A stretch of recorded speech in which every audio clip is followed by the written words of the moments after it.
तो hello students. आज की इस क्लास में हम देखेंगे टाइप्स ऑफ वेक्टर्स यानी सदिशों के प्रकार। तो चलो भाई एक एक करके सारे सदिशों के टाइप्स को डिस्कस करते हैं। तो भाई हमारा हेडिंग है टाइप्स ऑफ वेक्टर्स यानी बाबू सदिशों के प्रकार।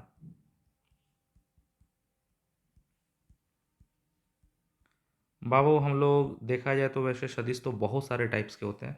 अच्छा, आप लोगों को बताया भी था कि किसी भी सदिश को बाबू किसी भी सदिश को रेखाखंड से नहीं, किसी भी सदिश को रेखाखंड से नहीं, दिशा युक्त रेखाखंड से यानी रेखाखंड में तीर का नोक लगा करके व्यक्त करते हैं। बाबू ये जो चीज़ बन गया ना, रेखाखंड में तीर का नोक लगा दिए तो ये चीज़ सदिश है। ये बाबू सदिश है। सदिश मतलब और जो तीर तीर धनुष होता है ना, वो तिरवा जो ना, हाई है तिरवा, हाई तिरवा सदिश है। तो किसी भी सदिश को तीर से या दिशा युक्त रेखाखंड से निरूपित करते हैं। बाबू ये सदिश का टेल कहलाता है, ये सदिश का हेड कहलाता है। तो चलो भाई अब देख रहे हैं टाइप्स ऑफ वेक्टर्स यानी सदिशों के प्रकार। बाबू जान लो सदिश 11 टाइप का होता है। वैसे बहुत सारे टाइप्स और भी होते हैं। जनरली सदिश बाबू 11 टाइप का होता है। चलो एक एक करके डिस्कस करते हैं। तो बाबू पहला है समान सदिश। पहला समान सदिश यानी बाबू इक्वल वेक्टर। बाबू सदिश मुख्यतः 11 टाइप के होते हैं। पहला है बाबू समान सदिश। अच्छा, समान है कि नहीं है तो इसके लिए तो हमको तुलना करना होगा। हम नहीं कहते हैं कि तुम्हारा एज समान है कि नहीं है। तो दो चीज़ों की तुलना करेंगे तभी नहीं देखेंगे कि सेम है कि अलग है। तो इसमें समान सदिश को दिखाना है तो दो सदिशों की तुलना करनी होगी। तो बाबू कोई पूछे समान सदिश किसको कहते हैं? वैसे दो सदिश। बाबू वैसे दो सदिश, वैसे दो सदिश जिसका लंबाई भी सेम हो। लंबाई मतलब होता है सदिश का परिमाण। वैसे दो सदिश ये और ये, वैसे दो सदिश जिसका लंबाई यानी परिमाण भी सेम हो और दिशा भी सेम हो। बाबू इसकी भी दिशा दोनों समानांतर है यानी सेम है। तो वैसे दो सदिश ये और ये, वैसे दो सदिश जिसका मैग्नीट्यूड यानी मान यानी लंबाई, तो वैसे दो सदिश जिसका मैग्नीट्यूड यानी लंबाई और दिशा दोनों सेम होती है उसी को समान सदिश कहते हैं। बाबू ये है वेक्टर ए और ये है वेक्टर बी। इस वेक्टर ए की लंबाई है ए और वेक्टर बी की लंबाई है बी। तो बाबू दोनों का देखा जाए तो दोनों की लंबाई क्या है? वेक्टर ए की लंबाई और बी की लंबाई, दोनों का लंबाई सेम है। तो वैसे दो सदिश जिसका मैग्नीट्यूड यानी मान बराबर होता है ए बराबर बी, वैसे दो सदिश जिसका मैग्नीट्यूड भी सेम होता है और वो दिशा भी सेम हो, उन्हीं को हम लोग समान सदिश कहते हैं। तो बाबू कोई पूछे समान सदिश इक्वल वेक्टर किसको कहते हैं? तो बाबू समान है कि नहीं है इसके लिए तुलना करना पड़ेगा। तो समान सदिश किसको कहेंगे? वैसे दो सदिश। बाबू वैसे दो सदिश, वैसे दो सदिश जिसका मैग्नीट्यूड मतलब बाबू मान यानी लंबाई, तो वैसे दो सदिश जिसका लंबाई यानी मैग्नीट्यूड भी सेम होता है और बाबू दिशा भी सेम होता है, वो समानांतर होते हैं, उसी को हम समान सदिश कहते हैं। यहाँ पे वेक्टर ए और वेक्टर बी दोनों का मान भी सेम है, दिशा भी सेम है, तो दोनों समान सदिश हो गए। चलो भाई ये तो समझ में आया। अब बाबू हम दूसरा सदिश देख रहे हैं। बाबू दूसरा सदिश है विपरीत सदिश। समान नहीं, विपरीत सदिश। विपरीत सदिश या ऋणात्मक सदिश भी कहते हैं, यानी बाबू अपोजिट या निगेटिव, अपोजिट या निगेटिव वेक्टर। तो बाबू कोई पूछे विपरीत सदिश या ऋणात्मक सदिश किसको कहते हैं? बाबू जस्ट विपरीत है। विपरीत मतलब वैसे दो सदिश। बाबू विपरीत देखना है तो एगो से तो होगा नहीं, दो गो लेना ही पड़ेगा, तुलना करना पड़ेगा। वैसे दो सदिश, वैसे बाबू दो सदिश जिसका मैग्नीट्यूड यानी मान समान होता है। मान मतलब बाबू दोनों की लंबाई तो समान होती है लेकिन दिशा अपोजिट हो। एक की दिशा बाबू इधर हो यानी आगे और दूसरे की दिशा पीछे हो। तो वैसे दो सदिश जिसका मैग्नीट्यूड यानी मान तो सेम हो दोनों का मान यानी दोनों की लंबाई। बाबू मैग्नीट्यूड मतलब लंबाई होता है। तो वैसे दो सदिश जिसका मैग्नीट्यूड यानी मान सेम हो लेकिन दिशा बाबू अपोजिट हो, एक की दिशा इधर हो दूसरे की दिशा इधर हो, तो वैसे दो सदिश जिसका मैग्नीट्यूड यानी मान सेम हो लेकिन दिशा अपोजिट होता है उसी को अपोजिट या निगेटिव वेक्टर कहते हैं। बाबू ये वेक्टर है बाबू वेक्टर ए, तो वेक्टर ए की दिशा बाबू इधर है, ये वेक्टर बी है, वेक्टर बी की दिशा इधर है। बाबू खूबी यही है कि दोनों की लंबाई सेम है, ए की लंबाई ए, बी की लंबाई बी, क्योंकि मॉड में रखेंगे तो तीर हट जाएगा तो ए मिलेगा, वेक्टर बी को मॉड में रखेंगे तो तीर हट जाएगा तो बी मिलेगा। तो वैसे दो सदिश जिसका मैग्नीट्यूड यानी मान समान होता है, वैसे दो सदिश जिसका मैग्नीट्यूड यानी मान समान होता है लेकिन दिशा जस्ट अपोजिट होती है तो उसको विपरीत सदिश भी कहते हैं और ऋणात्मक सदिश भी कहते हैं। तो बाबू बोलो, कोई पूछे विपरीत सदिश क्या है? वैसे दो सदिश जिसका मैग्नीट्यूड यानी लंबाई सेम हो, वैसे दो सदिश जिसका लंबाई सेम हो लेकिन दिशा जस्ट अपोजिट हो तो उसी को अपोजिट या निगेटिव वेक्टर कहते हैं। बाबू ये ए और बी निगेटिव वेक्टर है तो हम लिख सकते हैं ए बराबर माइनस वेक्टर बी। चलो भाई यहाँ तक तो बात हो गई। अब हम लोग बाबू तीसरा वेक्टर देख रहे हैं। बाबू तीसरा वेक्टर होता है आपको समांतर सदिश। समांतर सदिश को बाबू हम कहते हैं पैरेलल वेक्टर। कोई पूछ दे बाबू कि समानांतर सदिश क्या है? बाबू वैसे दो सदिश, बाबू समानांतर दिखाना है तो कम से कम दो गो तो लेना ही होगा। वैसे दो सदिश जिसका मैग्नीट्यूड बिल्कुल अलग हो, वैसे दो सदिश बाबू जिसका मैग्नीट्यूड मतलब दोनों का मान बिल्कुल अलग हो यानी दोनों की लंबाई अलग हो, वैसे दो सदिश जिसका मैग्नीट्यूड यानी लंबाई अलग हो लेकिन वो समानांतर हो, दोनों बाबू ये दोनों समानांतर हों, दिशा सेम हो, उसी को हम लोग समानांतर सदिश कहते हैं। तो बोलिए बाबू ये है वेक्टर ए और ये है बड़ा वाला वेक्टर बी। बाबू वेक्टर ए और वेक्टर बी दोनों की लंबाई यानी मान अलग अलग है लेकिन दोनों समानांतर हैं। तो वैसे दो सदिश जिसका मैग्नीट्यूड मान अलग अलग होता है, वेक्टर ए का मान ए और बी का मान बी लेकिन दोनों का मान सेम नहीं होना चाहिए, तो वैसे दो सदिश जिसका मैग्नीट्यूड यानी मान अलग अलग होता है और वो समानांतर होते हैं उसी को बाबू समानांतर सदिश कहते हैं। अब देखिए चौथा सदिश। बाबू चौथा सदिश है प्रति समानांतर सदिश। प्रति समांतर सदिश, पैरेलल नहीं बाबू, anti parallel. Anti parallel vector. बाबू कोई पूछे जी कि प्रति समानांतर सदिश किसको कहते हैं, इसमें भी दो ठो लेना होगा। वैसे दो सदिश बाबू ये है वेक्टर ए, सदिश को दिखाना है तो ऐसे ही तीर से दिखा दो, तो तीर क्या होता है? सदिश है ना होता है जी। तो प्रति समानांतर सदिश किसको कहते हैं? वैसे दो सदिश बाबू, एक सदिश ये और एक सदिश ये, लेकिन दोनों में खूबी है बाबू, ये वेक्टर ए है और ये वेक्टर बी है। तो वैसे दो सदिश जिनका मान अलग अलग हो बाबू, इसका लंबाई दोनों का मैग्नीट्यूड अलग अलग है, लंबाई अलग अलग है, तो वैसे दो सदिश जिनका मैग्नीट्यूड अलग अलग होता है लेकिन वे जस्ट अपोजिट होते हैं बाबू, एक की दिशा आगे, इसकी आगे और इसकी पीछे, तो वैसे दो सदिश जिसका मैग्नीट्यूड यानी मान अलग अलग हो और दिशा अपोजिट हो तो उसी को बाबू प्रति समानांतर कहते हैं। अच्छा समान में क्या था? समान सदिश में मान भी समान था और दिशा भी सेम थी तो समान। विपरीत में मान सेम था लेकिन दिशा अपोजिट थी तो विपरीत। बाबू समानांतर सदिश में मान अलग अलग होना चाहिए लेकिन समानांतर होने चाहिए, और प्रति समानांतर में मान अलग अलग होना चाहिए, दिशा अपोजिट होनी चाहिए, तो ये प्रति समानांतर सदिश हो गया। बाबू अब पांचवें टाइप ऑफ वेक्टर की ओर आते हैं। बाबू पांचवा सदिश है समतलीय सदिश। समतलीय सदिश, समतलीय सदिश को बाबू कहते हैं कोप्लेनर वेक्टर। बाबू कोई पूछे समतलीय सदिश किसको कहते हैं?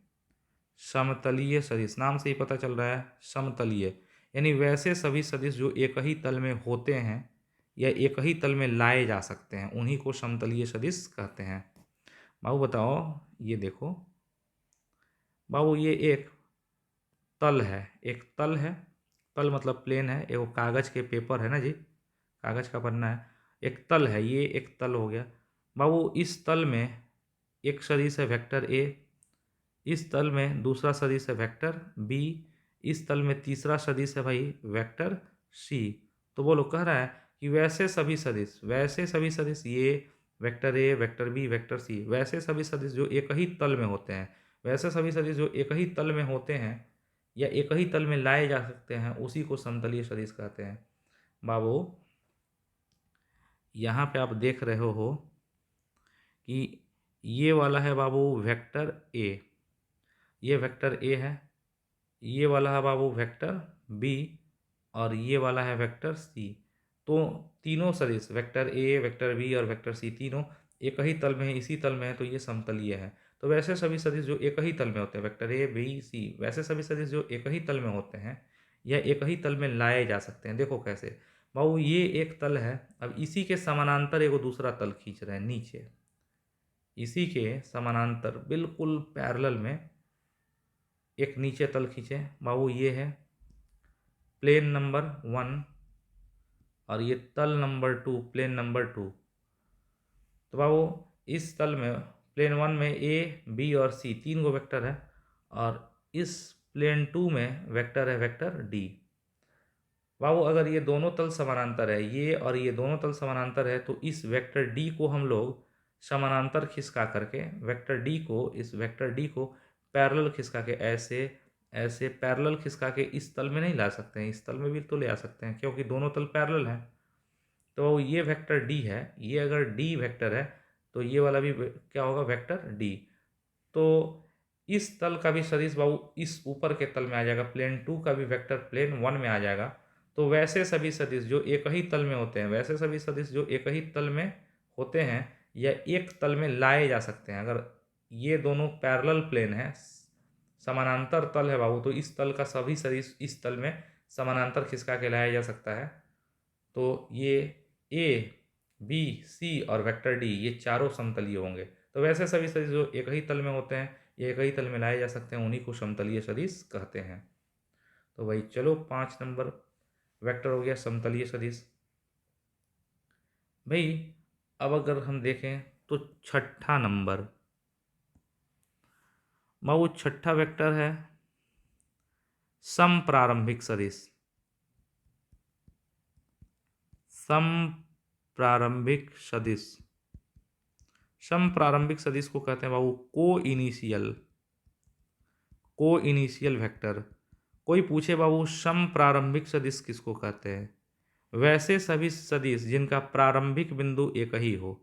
बाबू हम वेक्टर है, ये वेक्टर स्टार्ट किए तो इसका प्रारंभिक बिंदु यही है, ये वेक्टर स्टार्ट किए तो इसका भी यही है, ये वेक्टर स्टार्ट किए हैं तो इसका भी प्रारंभिक बिंदु यही है, इसका भी यही है। तो वैसे सभी सदिश, ये है वेक्टर ए, ये है वेक्टर बी, ये है वेक्टर सी, ये है वेक्टर डी। तो वैसे सभी सदिश जिसका टेल, टेल मतलब प्रारंभिक बिंदु, वैसे सभी सदिश जिनका टेल एक ही बिंदु पर, इसका भी टेल यहीं, इसका भी टेल यहीं यहीं यहीं, तो वैसे सभी सदिश, वैसे सभी सदिश जिनका टेल अर्थात प्रारंभिक बिंदु एक ही बिंदु पर होता है, उसी को समप्रारंभिक सदिश कहते हैं। तो वैसे सभी सदिश जिनका टेल यानी प्रारंभिक बिंदु एक के स्थान पर हो, उसी को समप्रारंभिक सदिश कहते हैं। 6 नंबर तो हो गया भाई। सातवां टाइप ऑफ वेक्टर देखो बाबू, सातवां वेक्टर है मुक्त सदिश। बाबू मुक्त सदिश यानी फ्री वेक्टर। कोई पूछे बाबू कि फ्री वेक्टर किसको कहते हैं, याद रखना मुक्त सदिश किसको कहते हैं, वैसा सदिश। बाबू सदिश मतलब रेखा खंड खींच के तीर का नोक दे दो, ये सदिश बन गया है, ये तीरवा का है बाबू, ये तीरवा सदिश है। तो बाबू कोई पूछे मुक्त सदिश किसको कहते हैं, वह सदिश, वह वेक्टर, वह सदिश जिसका ये टेल फिक्स नहीं होता है, नॉट फिक्स्ड। बाबू वह सदिश, वह वेक्टर जिसका ये टेल फिक्स नहीं होता है, उसी को हम लोग बाबू मुक्त सदिश कहते हैं। अगर बोला इस टेल को फिक्स नहीं करोगे, ये फिक्स नहीं रहेगा, तो ये सदिश बाबू अपने पैरेलल करके खिसका सकते हैं इसको। इस सदिश को ने ऐसे इसको पैरेलल यहाँ भी, यहाँ भी, यहाँ भी, कहीं भी खिसका सकते हैं। तो बोलो मुक्त सदिश किसको कहते हैं, फ्री वेक्टर किसको कहते हैं, वैसा सदिश, वैसा सदिश ये है वेक्टर ए। वैसा सदिश जिसका ये टेल फिक्स नहीं होता है, नॉट फिक्स्ड, वैसा सदिश जिसका टेल फिक्स नहीं होता है उसी को वो फ्री वेक्टर कहते हैं।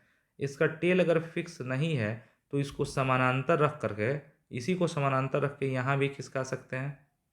और बाबू अगर इतना ही लंबा दे दें और समानांतर रखें तो दिशा भी सेम ही हो गया। तो अगर ये वाला अगर ए वेक्टर है तो ये वाला जो समानांतर खींचे हैं तो ये वाला भी ए वेक्टर होगा। इसका चूंकि टेल फिक्स नहीं ना है तो इसको खिसका दिए यहाँ, ये टेल फिक्स नहीं है तो इसको पैरेलल में बाबू यहाँ भी हम खिसका सकते हैं। और देख ही रहे हो समानांतर ही खिसका रहे हैं, समानांतर खिसकाएंगे, लंबाई भी सेम है, समानांतर मतलब दिशा भी सेम है। तो अगर ये ए वेक्टर है तो समानांतर खिसकाए तो ये भी ए और ये भी ए हो गया।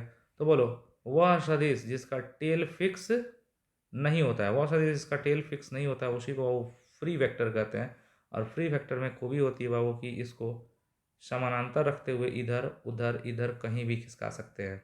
और बाबू फिजिक्स में अधिकांश वेक्टर, फिजिक्स में मैक्सिमम वेक्टर फ्री वेक्टर है। फिजिक्स पढ़ते हो तो उसमें बल होता है, विस्थापन होता है, जो भी मैक्सिमम वेक्टर होता है फिजिक्स में मैक्सिमम वेक्टर बाबू फ्री वेक्टर होता है, क्योंकि उसको इधर उधर समानांतर रखते हुए खिसकाया जा सकता है। बाबू 7 नंबर तो हो गया। अब 8वां नंबर वेक्टर, बाबू 8वां नंबर वेक्टर है मुक्त सदिश नहीं, अस्थानगत सदिश। अस्थानगत सदिश बाबू, अस्थानगत सदिश को लोकेलाइज्ड वेक्टर कहते हैं। बाबू 8वां सदिश है अस्थानगत सदिश लोकेलाइज्ड वेक्टर। बाबू लोकेलाइज्ड बना है लोकल से, लोकल मतलब स्थानीय, ओइजे के रहे वाला। जैसे हम सिवान के, हम प्रॉपर सिवान के ही रहने वाले हैं, ये नहीं कि हम कहीं से आकर के बसे हैं, ठीक है। तो हम कहते हैं कि हम सिवान के लोकल आदमी, हम सिवान के क्या हैं, लोकल है। लोकल मतलब सिवाने के हैं हम, ऐसा नहीं है कि कहीं गाँव से आकर के बसे हैं, ठीक है। तो बाबू 8वां वेक्टर है स्थानगत सदिश लोकेलाइज्ड वेक्टर। बाबू अगर कोई वेक्टर हो, बाबू वेक्टर मतलब इस तरह लिख दिए ये वेक्टर हो गया। अगर कोई वेक्टर हो, इस वेक्टर का अगर टेल, इसका टेल फिक्स कर दिया जाए, वह सदिश जिसका ये टेल फिक्स हो जाए, फिक्स हो जाए मतलब है खुट्टा गड़ा जाए, है मैं खुट्टा गड़ा जाए कि एने ओने ना भागे ना जी। जैसे गाय बैल का खुट्टा गड़ा दिया जाता है, फिक्स कर देते हैं तो इधर उधर नहीं जाता है। तो बोलो वैसा सदिश जिसका ये टेल बाबू फिक्स हो जाता है, फिक्स हो जाता है, उसी को हम लोग लोकलाइज्ड वेक्टर कहते हैं। अगर बाबू इस वेक्टर का टेल अगर फिक्स हो गया, अगर इसका टेल फिक्स है तो इसको इधर उधर नहीं खसकाएंगे, नहीं खसकेगा तो ये इतने एरिया में रहेगा, ये लोकल हो गया, लोकल आदमी है, तो इसे लोकलाइज्ड वेक्टर कहते हैं। तो बोलो वैसा वेक्टर जिसका टेल बाबू क्या होता है, फिक्स हो जाता है, टेल फिक्स कर देने पर ये समानांतर खिसकाया नहीं जा सकता है, तो बाबू ये लोकलाइज्ड वेक्टर कहलाता है। फिजिक्स में इस तरह के वेक्टर की ज़रूरत रोटेशन चैप्टर में पड़ती है, घूर्णन गति वाले चैप्टर में पड़ती है। बाबू ये तो पता चल गया, 8वां नंबर वेक्टर था लोकलाइज्ड वेक्टर। चलो भाई 9th नंबर वेक्टर, 9, 10 से 11, यही 3 वेक्टर सबसे इंपॉर्टेंट है बाबू, सबसे। पहला था समान सदिश, दूसरा था विपरीत या ऋणात्मक सदिश, तीसरा था समानांतर सदिश बाबू, प्रति समानांतर सदिश, फिर था समतलीय सदिश, समप्रारंभिक सदिश। ये सब टाइप्स ऑफ वेक्टर हम देख रहे हैं। मुक्त सदिश, स्थानगत सदिश। बाबू 9वां नंबर सदिश है शून्य सदिश।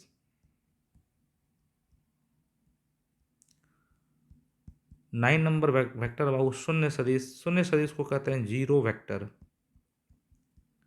बाबू हम जीरो नहीं लेते हैं, जीरो वेक्टर, शून्य सदिश जीरो वेक्टर। जीरो वेक्टर को जीरो के ऊपर तीर लगा देते हैं तो ये बन जाता है बाबू जीरो वेक्टर, शून्य सदिश। कोई पूछे बाबू शून्य सदिश जीरो वेक्टर क्या है, बाबू जीरो वेक्टर को जीरो के ऊपर तीर लगाते थे, जीरो वेक्टर। तो शून्य सदिश किसको कहते हैं? वैसा सदिश जिसका मैग्नीट्यूड शून्य हो। बाबू ये एक सदिश है। सदिश मतलब बाबू ऐसा तीर दे दिए, ऐसा तीर, तो ये सदिश बन गया। बाबू ये एक सदिश है जिसका कुछ न कुछ लंबाई है। ये है बाबू वेक्टर ए।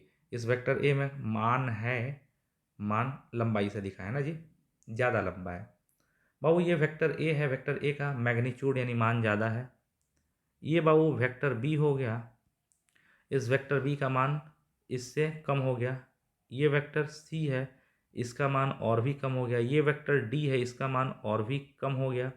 और बाबू हम इसका लंबाई घटाते घटाते घटाते घटाते, अगर घटाते घटाते और घटाते घटाते एकदम जीरो कर दें, इसमें लंबाई रहबे नहीं करे, तो वह सदिश जिसका मैग्नीट्यूड, वह सदिश जिसका मैग्नीट्यूड यानी मान,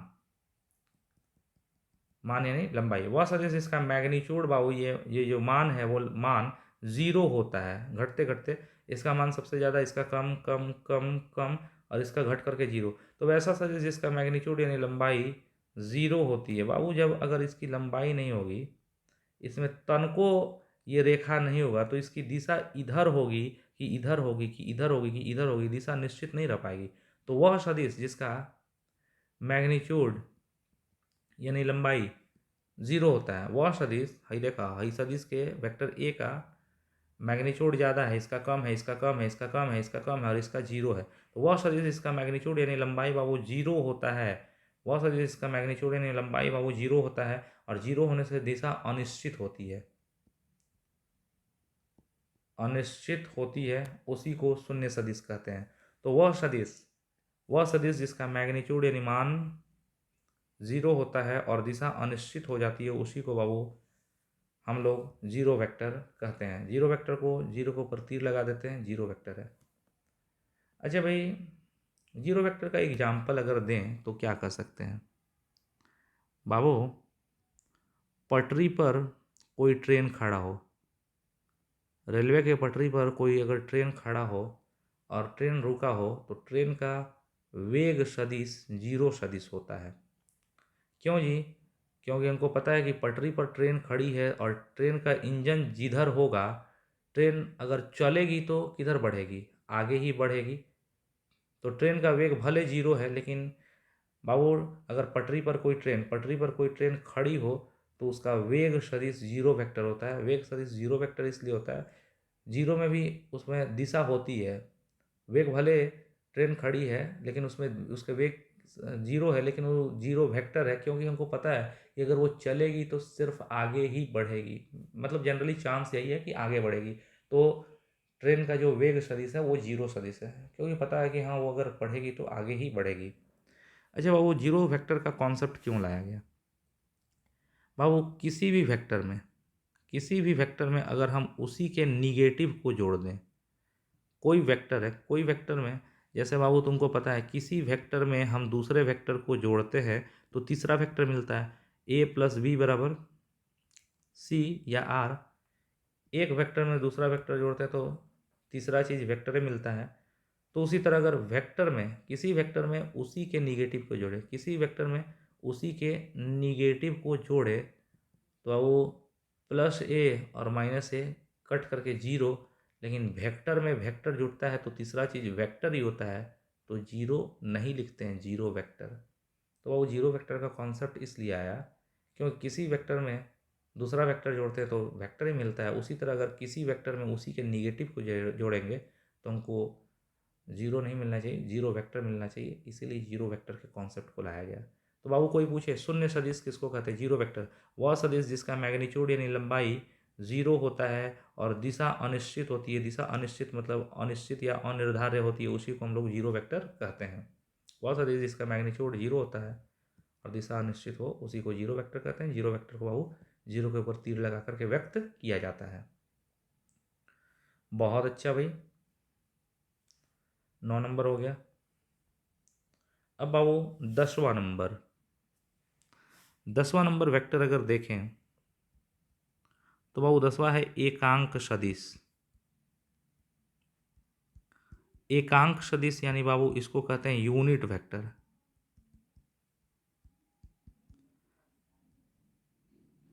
बाबू एकांक सदिश यानी यूनिट वेक्टर। एकांक सदिश को कभी भी कोई भी अंग्रेजी का अक्षर है उस पर तीर नहीं लगाते, तीर नहीं, अब कैप लगा देते हैं। वही कैप, टोपी, कैप कहते हैं, हैट कहते हैं, या कैरेट भी कहते हैं। एकांक सदिश, एकांक सदिश यानी यूनिट वेक्टर। बाबू कोई पूछे एकांक सदिश क्या है, तो वैसा सदिश जिसका मैग्नीट्यूड यानी मान 1 होता है उसी को यूनिट वेक्टर कहते हैं। कोई पूछे बाबू एकांक सदिश किसको कहते हैं, वह सदिश जिसका मैग्नीट्यूड यानी जिसकी लंबाई 1 होती है। बाबू ये एक सदिश है, अगर इस सदिश की लंबाई, इसका मान यहाँ से यहाँ तक की लंबाई अगर 1 हो तो उसी को यूनिट वेक्टर कहेंगे। यूनिट वेक्टर दिखाना है ना, तो अंग्रेजी के अक्षर के ऊपर कैप लगा दो, ये एकांक सदिश हो जाएगा। याद रहेगा, वह सदिश, वैसा सदिश जिसका मान या लंबाई 1 हो उसी को एकांक सदिश कहते हैं। एकांक सदिश को अंग्रेजी के अक्षर के ऊपर कैप लगा देंगे तो ये एकांक सदिश हो जाएगा ना जी। और बाबू एक बड़ी बात, बाबू ये वाला है वेक्टर ए, ये बाबू वेक्टर ए है, और वेक्टर ए, ये वेक्टर ए है। वेक्टर ए का अगर यहाँ से यहाँ तक तुमको लंबाई निकालना है तो क्या करोगे, इस वेक्टर ए को, बाबू ये वेक्टर ए है, वेक्टर ए का यहाँ से यहाँ तक लंबाई निकालना है तो वेक्टर ए को हम मॉड में रख देंगे तो तीर हट जाएगा, ए मिलेगा, तो इस वेक्टर की लंबाई हो गई ए। ये वो वेक्टर ए है और वेक्टर ए की लंबाई ए है। अगर हम इसी वेक्टर ए में, इसी वेक्टर ए की दिशा में 1 मीटर लंबा सदिश खींचें, इसी वेक्टर ए की दिशा में 1 मीटर लंबा सदिश खींचे तो इसको कहेंगे ए का एकांक सदिश, ए कैप। और बाबू याद रखना, ये वेक्टर ए है और वेक्टर ए का मान ए है, इसी वेक्टर में 1 मीटर लंबा सदिश खींचे तो ये होगा ए कैप। और कभी भी ए कैप निकालना हो, कभी भी एकांक सदिश ए कैप निकालना हो तो वेक्टर ए में उसी के मॉड से भाग दे देते हैं। किसी भी वेक्टर में, किसी भी वेक्टर में अगर उसी के मॉड से भाग दे दें, किसी वेक्टर में उसके मॉड से भाग दे देते हैं तो उसका एकांक सदिश मिल जाता है। ठीक है भाई। अच्छा, ए कैप, तो ए कैप बराबर वेक्टर ए बटा वेक्टर ए का मॉड क्या होगा भाई, ए। और यहाँ से अगर आप निकालना चाहो, this implies that A vector बराबर क्या होगा, ए वेक्टर और ए into A cap, A into A cap, यही हो जाएगा भाई ए वेक्टर। ओके। अच्छा भाई, ये ए कैप का यूज क्यों किया जाता है, ए कैप का यूज बाबू किसी भी सदिश के डायरेक्शन को, ये ए वेक्टर है, ए वेक्टर का डायरेक्शन अगर रिप्रेजेंट करना है तो यूनिट वेक्टर से हम लोग निरूपित करते हैं, ठीक है, व्यक्त करते हैं। एकांक सदिश का यूज बाबू किसी सदिश के डायरेक्शन को व्यक्त करने के लिए किया जाता है। और बाबू किसी भी सदिश का एकांक सदिश ए कैप निकालना हो तो उस सदिश में उसके मैग्नीट्यूड से भाग दे देते हैं।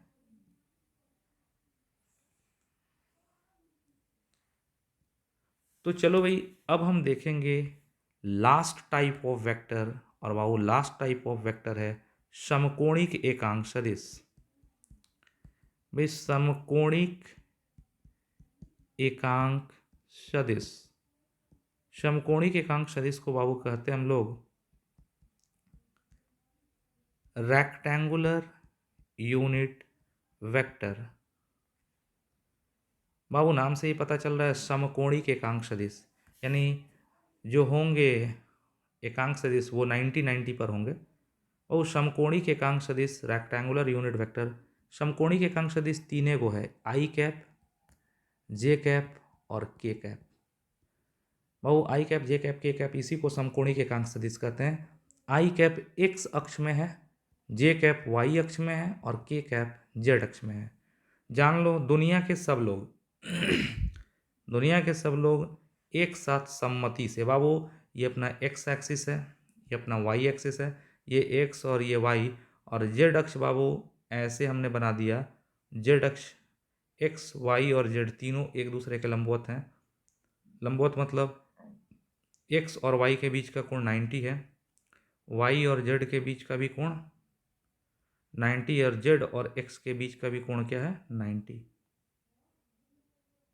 भाई दुनिया के सब लोगों ने एक साथ, दुनिया के सब लोगों ने एक साथ मिल करके क्या कहा है कि दुनिया के सब लोग अब एक्स अक्ष की दिशा में 1 मीटर लंबा वेक्टर लेंगे या 1 सेंटीमीटर लंबा वेक्टर लेंगे, जिसको सभी कोई कहते हैं आई कैप। दुनिया के सब लोगों ने बाबू एक्स अक्ष की दिशा में यूनिट वेक्टर माना है, एकांक मैग्नीट्यूड का वेक्टर चुना है।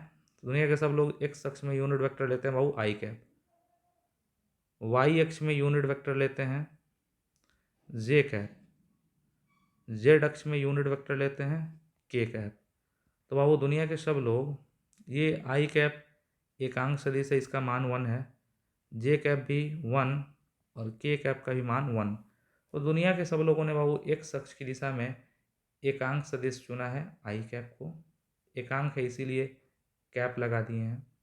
दुनिया के सब लोगों ने बाबू वाई अक्ष में एकांक सदिश चुना है जे कैप को, और दुनिया के सब लोगों ने जेड अक्ष में एकांक सदिश चुना है के कैप को।